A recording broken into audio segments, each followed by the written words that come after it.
ঈদ সামনে রেখে খামারে পশু লালন পালনে ব্যস্ত সময় পার করছেন নাটোরের খামারিরা।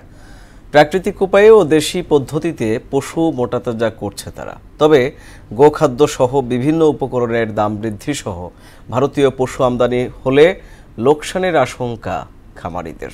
মোহাম্মদ রাশেদুল ইসলামের প্রতিবেদন, জানাচ্ছেন আফরিন পপি।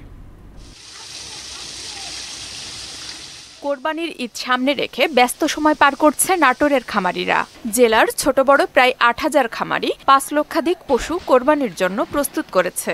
জেলার চাহিদা মিটিয়ে এসব পশু যাবে রাজধানী ঢাকা সহ দেশের বিভিন্ন জেলায়।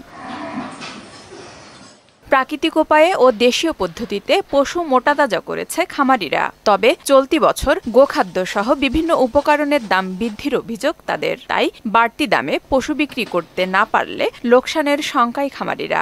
খোল, লবণ এগুলা হ্যার খাওয়াই সকালবেলা, আর আপনার বিকালবেলা ঘাস থাকলে ঘাস দেই। এখান থেকে রাজশাহী, তারপরে সিলেট, চট্টগ্রাম, ঢাকা, বরিশাল এখান থেকে পাতি আসে, এখান থেকে গরু নিয়ে যায়। খাবারের দাম বেশির কারণে গরু এবার খামারে তোলা হয়েছে কম। দ্রব্যমূল্যের দাম বেশির কারণে আমরা গরু পালা হিমশিম খাওয়া যাচ্ছি। এই গোখাদ্যর জন্য যদি সরকার এইভাবে একটু চিন্তা ভাবনা করত, তাহলে হয়তোবা আমাদের দেশে খামারের মালিকেরা অনেকটাই উপকার হতো।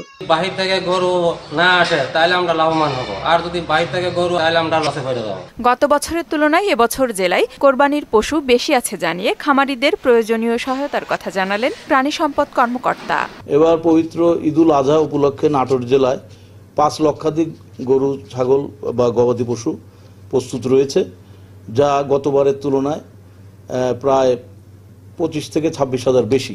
এবং এই যে গবাদি পশুগুলি আমাদের যেটা উদ্বৃত্ত থাকবে, সেটা কিন্তু আমাদের বাংলাদেশের বিভিন্ন বড় বড় শহরগুলিতে চলে যাবে। আর নাটোর জেলার একটা সুনাম রয়েছে যে এখানকার যে গবাদি পশু যারা লালন পালন করে তারা প্রাকৃতিক খাবার, বিশেষ করে উন্নত জাতের কাঁচা ঘাস এবং সাইলেজ এগুলি খেয়ে লালন পালন করার ফলে এগুলির মধ্যে কোনো ভেজাল জাতীয় কোনো খাবার খাওয়ায় না। পশুপালনে নাটোর জেলার খামারিদের একটি সুনাম রয়েছে। এবছর জেলার চাহিদা মিটিয়ে প্রায় ২৬,০০০ পশু অন্য জেলায় পাঠানো হবে।